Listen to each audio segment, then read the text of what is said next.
Bienvenue sur la chaîne Math Business Assistance. Je suis Angélique et aujourd'hui, je te montre comment reprendre le contrôle de ton budget. C'est parti! Que tu sois étudiant, parent, freelance ou juste quelqu'un qui en a marre de pas savoir où passe son argent, ce template est fait pour toi. L'idée de ce fichier, c'est pas de te faire remplir des tableaux à rallonge tous les jours. C'est de t'offrir une vision claire, rapide et simple de tes revenus, tes dépenses et surtout de ce qui te reste à la fin du mois. Tu vas pouvoir suivre ton budget mois par mois, catégoriser tes dépenses sans te prendre la tête, voir directement si tu dépasses ton budget et où, et même ajuster ton mode de vie si tu veux mieux gérer. Allons-y. Quand tu télécharges le fichier, tu arrives directement sur la page d'accueil récapitulative de l'année, ton bilan 2025. Tu la complètes une fois, puis elle ne te servira que de bilan pour suivre tes efforts sur l'année entière. Première règle de ce template, tu peux modifier les cases qui sont sur fond blanc, et si tu as un doute, tu regardes la barre de formule en haut. S'il y a quelque chose d'écrit, je te conseille de ne pas y toucher. Ça pourrait casser des choses importantes.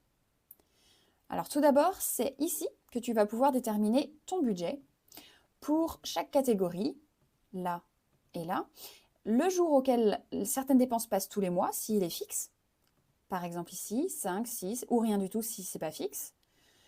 Et ensuite, tu mets la prévision de ce que tu voudrais comme budget mensuel.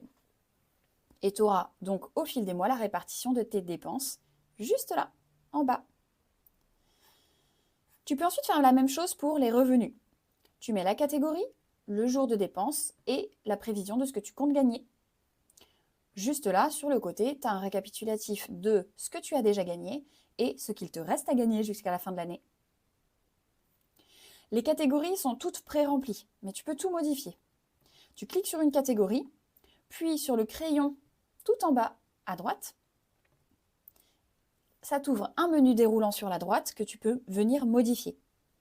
En revanche, je te conseille de ne pas changer le nombre de catégories. En gros, on n'ajoute pas d'éléments et on ne supprime rien non plus. Tu peux faire exactement la même chose avec les sous-descriptions, mais attention à mettre le bon code couleur pour ne pas te perdre. Ici, tu as le delta entre tes revenus et tes dépenses. En vert si tu es resté dans les clous et en rouge si c'est le drame. Tu vas aussi pouvoir noter les différents supports d'épargne que tu as, juste là, avec le montant que tu avais en début d'année et l'objectif mensuel que tu t'es fixé. Ici, tu retrouves ton objectif d'épargne sur l'année.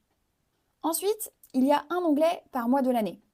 Donc pendant l'année, c'est seulement dans ces onglets-là que tu dois remplir tes infos. Tu vas devoir choisir une catégorie, ici, une sous-catégorie, à côté, puis remplir la colonne « Réel » avec le montant qui est vraiment sorti de ton compte.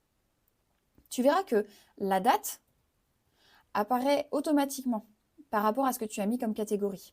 Seulement si, évidemment, il y avait un jour fixé dans ton paramétrage. Le budget restant est lui aussi calculé automatiquement. Il va être récupéré de ce que tu lui avais mis dans les paramètres. Comme il s'agit d'un budget restant, si tu mets plusieurs fois une même catégorie, par exemple les courses, le budget va venir être diminué des montants réels que tu viens lui enlever à chaque fois. Au début, on avait 250 € de budget pour les courses. Tu as fait un panier à 178 €. Il ne restait donc que 72 €. Les montants qui apparaissent en rouge sont des montants pour lesquels le budget a été dépassé. Donc là, on constate que tu avais 72 € de budget pour tes courses et tu as fait un panier à 87 €. Tu as donc dépassé ton budget courses. En fait, le budget restant s'actualise au fur et à mesure de tes dépenses. Tu peux aussi compléter les revenus de la même manière. Tu mets ta catégorie et la description, puis le montant réel de ce que tu as gagné. De la même manière, pour l'épargne, tu as juste à rentrer le montant réel de ce que tu as mis de côté ce mois-ci. Tu trouveras sur le côté gauche un calendrier avec les dépenses qui apparaissent en rouge. En dessous, le rapport entre les dépenses et le budget fixé. Ici, une barre de progression pour l'objectif d'épargne de l'année et le montant qu'il reste à épargner ce mois-ci. C'est en fait le montant de tes revenus, moins les dépenses que tu as fait ce mois-ci et moins ce que tu as déjà mis de côté. En gros, c'est le solde qui reste et que tu peux potentiellement mettre de côté. Voilà, t'as maintenant un outil simple, clair et efficace pour gérer ton budget. Et surtout, qui ne te prend pas 3 heures tous les dimanches soirs. Tu peux retrouver ce template juste en dessous dans la description sur le lien de ma boutique. Et si tu as la moindre question, n'hésite pas, je réponds à tout le monde. Et si tu veux d'autres outils pour t'organiser, perso ou pro, pense à t'abonner. Parce que c'est le début de l'aventure MAD. À très vite!